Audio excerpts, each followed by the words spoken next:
Everyone. तो हम बहुत सारे टॉपिक्स को इस चैप्टर के cell cycle and cell division के चैप्टर के टॉपिक्स को कवर कर चुके थे। इंटरफेज, एम फेज एंड उसकी स्टेजेस को भी कवर कर चुके थे एंड उसकी फीचर को भी पढ़ चुके थे और उसकी सिग्निफिकेंस को भी पढ़ चुके थे, साइटोकाइनेसिस को भी पढ़ चुके थे। आज बारी है मियोसिस की। तो आज हम क्या करने वाले हैं, मियोसिस को पढ़ने वाले हैं, समझने वाले हैं। जैसे कि हम हर बार समझते हैं, एनसीईआरटी की हर एक लाइन को निचोड़ देने वाले हैं, हर एक वर्ड आपको समझ आएगा। इससे पहले आप वो पहला वाला लेक्चर ज़रूर देखें। उससे पहले भी कई चैप्टर मैंने कवर करवा दिए हैं, तो उनको जाकर भी ज़रूर देखें, जिसमें आपका ही फ़ायदा होने वाला है। तो आज हम मियोसिस को स्टार्ट करेंगे एंड अच्छे से समझेंगे। एनसीईआरटी को हर एक लाइन को अच्छे से समझ कर ही जाएंगे एंड हर एक लाइन को प्योरली रट कर जाएंगे। आपको हर एक लाइन रट जाने वाली है, बस आपको फोकस करना है हर एक वर्ड पर, तभी आपको समझ आएगा। और अपनी एनसीईआरटी निकाल लीजिए और जैसे जैसे मैं समझा रही हूँ वैसे वैसे लाइन बाय लाइन समझते जाइए। तो आज बारी है मियोसिस की। हम मियोसिस के बाद आज इस वीडियो में पूरा चैप्टर कवर कर लेंगे। इससे पहले हम इसके कुछ टॉपिक्स को कवर कर चुके थे। तो मियोसिस क्या है? Meiosis the production of offspring by the sexual reproduction में इंक्लूड होता है। क्या होता है? फ्यूजन होता है टू गैमीट का, each with complete haploid set of chromosome होते हैं। जो गैमीट होते हैं वो फॉर्म होते हैं स्पेशलाइज्ड डिप्लॉइड सेल से। कैसे? 2n से फॉर्म होते हैं और हैप्लॉइड बन जाते हैं। ठीक है। दिस स्पेशलाइज्ड सेल के प्रकार डिवीजन दैट रिड्यूस करते हैं क्रोमोसोम नंबर को by half result of production में। जैसे कि 2n है तो nn, 2n है तो हैप्लॉइड और nn है तो 2n है तो डिप्लॉइड और nn है तो हैप्लॉइड। तो क्या हो जाते हैं? हाफ में रिड्यूस हो जाते हैं। Production of haploid daughter cell बन जाते हैं। इसकी जो प्रकार है डिवीजन इस कॉल्ड, इसे हम मियोसिस कहते हैं। इसके काइंड्स को क्या कहते हैं? मियोसिस कहते हैं। मियोसिस इंश्योर करता है production of haploid phase in life cycle के लिए, जो सेक्सुअल रिप्रोड्यूसिंग ऑर्गेनिज्म है, जबकि जो fertilization restore the diploid phase है वी कम एक्रोस होते हैं मियोसिस ड्यूरिंग गैमीटोजेनेसिस के। इन प्लांट में क्या होता है एंड एनिमल में? This lead to formation of haploid gamete. इसके की फीचर पढ़ेंगे मियोसिस जो फॉलो करते हैं। तो सबसे पहले की फीचर पढ़ते हैं। मियोसिस इन्वॉल्व करता है टू सिक्वेशनल साइकिल को nuclear and cell division called meiosis 1 and meiosis 2 कहेंगे, but only a single cycle होती है डीएनए रेप्लिकेशन में। मियोसिस 1 में इनिशिएट होते हैं आफ्टर द पेरेंटल क्रोमोजोम। कब होते हैं? After the parental chromosome have replicate करते हैं, प्रोड्यूस करते हैं आइडेंटिकल सिस्टर क्रोमेटिड्स को। एट कब? एस फेज में। कब करते हैं? एस फेज में करते हैं। जो मियोसिस है वो इन्वॉल्व होती है pairing of homologous chromosome. Homologous का मतलब है सेम क्रोमोजोम में क्या होती है? पेयरिंग होती है मियोसिस की। एंड जो रिकॉम्बिनेशन है between non sister chromatid, recombination यानी जो नए बने हैं वो उनके बीच में non sister chromatids of homologous same chromosome होते हैं। 4 हैप्लॉइड सेल आर फॉर्म होते हैं एंड ऑफ मियोसिस 2। मियोसिस 2 में क्या होती है? 4 हैप्लॉइड सेल्स क्या होती है? फॉर्म्ड होते हैं। Meiosis event can be group होते हैं अंडर फॉलोइंग फेज।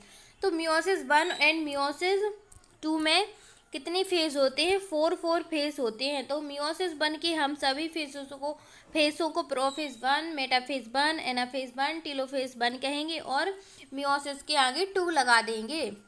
तो सबसे पहले हम स्टार्ट करते हैं मियोसिस 1 में क्या क्या होता है। तो मियोसिस 1 का जो प्रोफेज 1 है, तो प्रोफेज फर्स्ट मियोटिक डिवीजन है। इस टाइपिकली लॉन्गर होता है, बड़ा होता है, मोर कॉम्प्लेक्स होता है when compare to prophase of mitosis. जो प्रोफेज माइटोसिस में हमने देखा था उसके कंपेयर में कॉम्प्लेक्स होता है प्रोफेज 1 में। इट हैज़ बीन फर्दर सब डिवाइड होता है इनटू फॉलोइंग 5 फेज में। कितने फेज में? 5 फेज में, बेस्ड ऑन क्रोमोजोम बिहेवियर। तो इसे याद रखेंगे कि जो प्रोफेज है वो क्रोमोजोम के बिहेवियर पर 5 फेज में क्या होता है? डिवाइड होता है।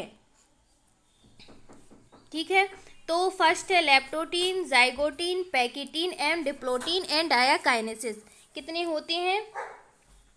5 होते हैं इसके टाइप्स। तो leptotene, zygotene and pachytene, diplotene and diakinesis. तो सबसे पहले हम स्टार्ट करते हैं लेप्टोटीन।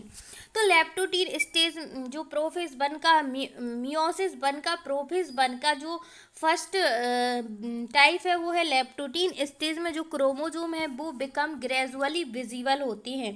क्या होते हैं? ग्रेजुअली हमें दिखते हैं under light of microscope. The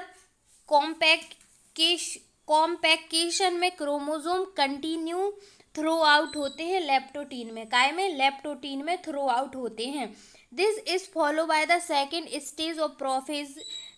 this is follow by the second stage of prophase की होती है is called zygotene. Second stage क्या होती है? जाइगोटीन। ड्यूरिंग दिस स्टेज जो क्रोमोजोम है वो स्टार्ट करते हैं पेयरिंग एक साथ। This process association call synapsis. जब क्रोमोजोम एक साथ पेयरिंग करते हैं उसे हम साइनेप्सिस कहते हैं। Such paired chromosome are called homologous chromosome. इस पेयर्ड को क्या कहते हैं? होमोलॉगस क्रोमोजोम कहते हैं। जो इलेक्ट्रॉन माइक्रोग्राफ है ऑफ दिस स्टेज में इंडिकेट करता है that chromosome synapsis is accompanied होता है by the formation of complex structure बनाता है। क्या बनाता है बच्चों? कॉम्प्लेक्स स्ट्रक्चर बनाता है। इसे हम साइनेप्टोनीमल कॉम्प्लेक्स कहते हैं। क्या कहते हैं? साइनेप्टोनीमल कॉम्प्लेक्स कहते हैं। द कॉम्प्लेक्स फॉर्म होता है पेयर ऑफ साइनेप्स्ड। जो पेयर ऑफ साइनेप्स्ड होते हैं वहाँ पर क्या होता है? साइनेप्टोनीमल कॉम्प्लेक्स फॉर्म होता है होमोलॉगस क्रोमोजोम में।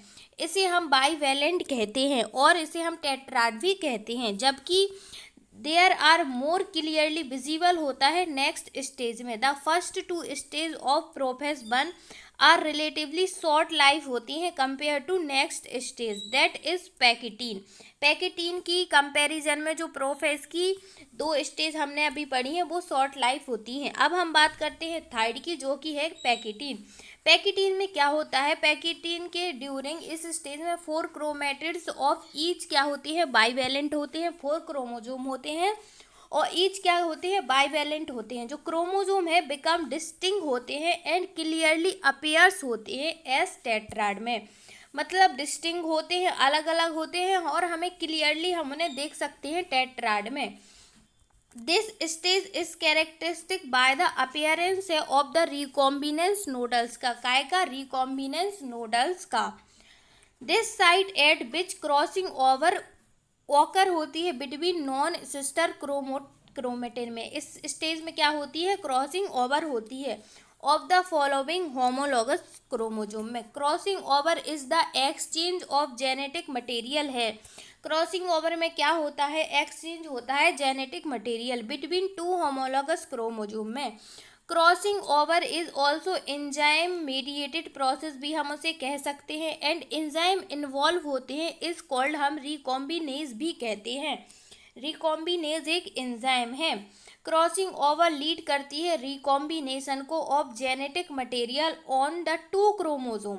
जो रिकॉम्बिनेशन है बिटवीन 2 होमोलॉगस क्रोमोजोम में वो कंप्लीटेड होती है बाय द एंड ऑफ पैकिटीन। पैकिटीन के एंड में क्या होती है? क्रोमोजोम कंप्लीट होती है रिकॉम्बिनेशन 2 होमोलॉगस क्रोमोजोम की। लीविंग द क्रोमोजोम लिंक होती है at the site of crossing over. कहाँ होती है? Site of crossing over. अब हम बात करते हैं डिप्लोटीन। डिप्लोटीन की स्टार्ट में रिकॉग्नाइज होती है बाय द डिसोल्यूशन हो जाता है ऑफ द साइनेप्टोनीमल कॉम्प्लेक्स का। क्या हो जाता है? डिप्लोटीन में डिसोल्यूशन हो जाता है। तो हम डिप्लोटीन से याद रख सकते हैं कि डिसोल्यूशन हो जाता है साइनेप्टोनीमल कॉम्प्लेक्स का एंड टेंडेंसी होती है of the recombinant homologous chromosome की of the bivalent to separate हो जाते हैं from each other except site of crossing over. These ऐसे स्ट्रक्चर है उसे हम क्या कहते हैं, क्याजमेटा कहते हैं। क्या कहते हैं, क्याजमेटा कहते हैं।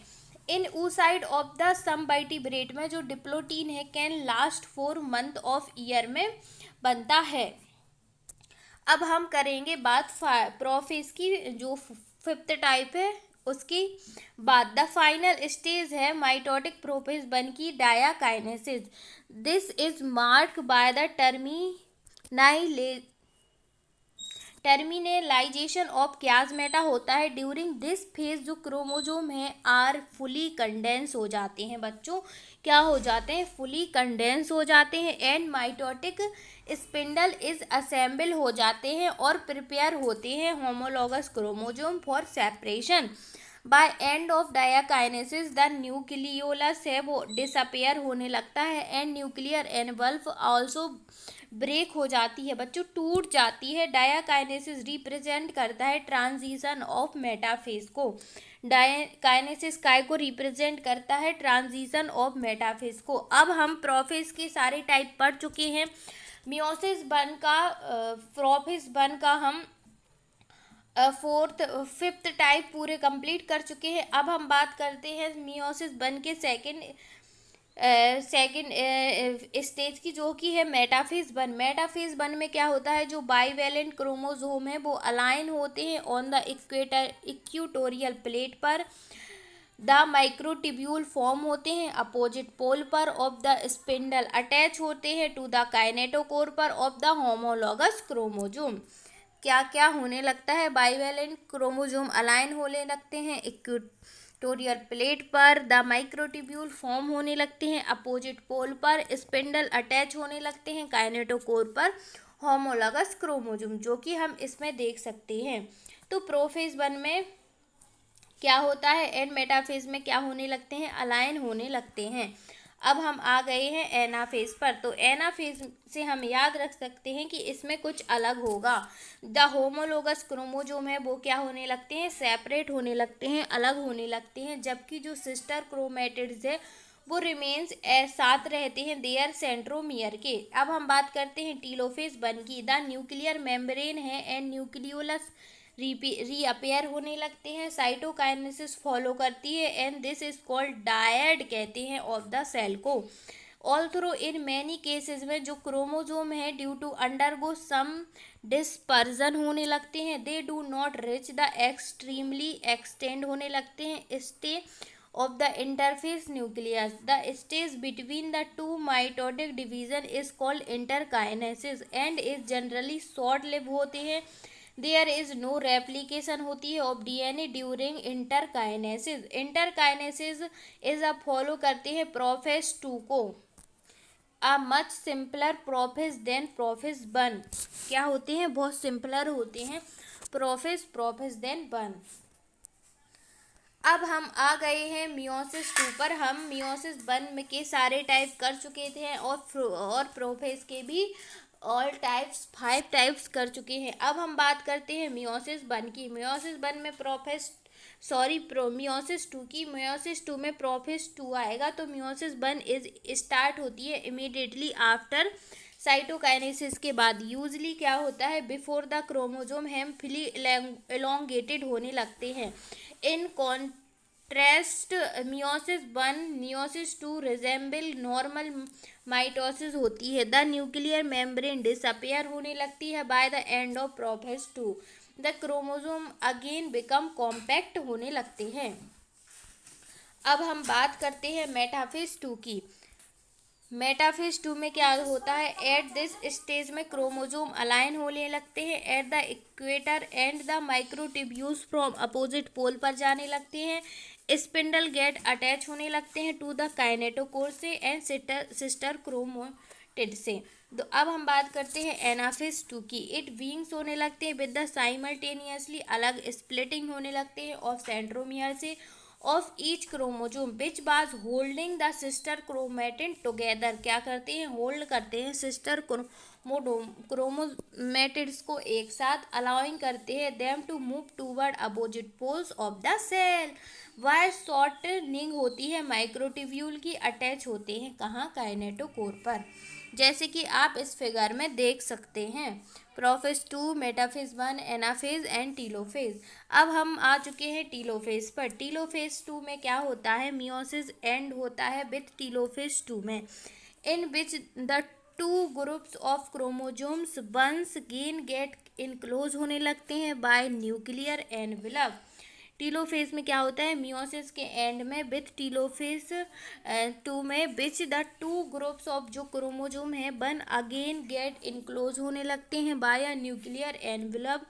जो साइटोकाइनेसिस है वो फॉलो करती है, resulting in the formation of tetrad of cell. 4 haploid daughter cell बनते हैं, जो कि हम 10-4 ग्राफ में देख सकते हैं कि क्या बनते हैं। 10 टीलोफेज में क्या बनते हैं, 4 टेट्राड, क्या बनते हैं, 4 टेट्राड सेल बनते हैं। अब हम बात करते हैं सिग्निफिकेंस ऑफ मियोसिस की।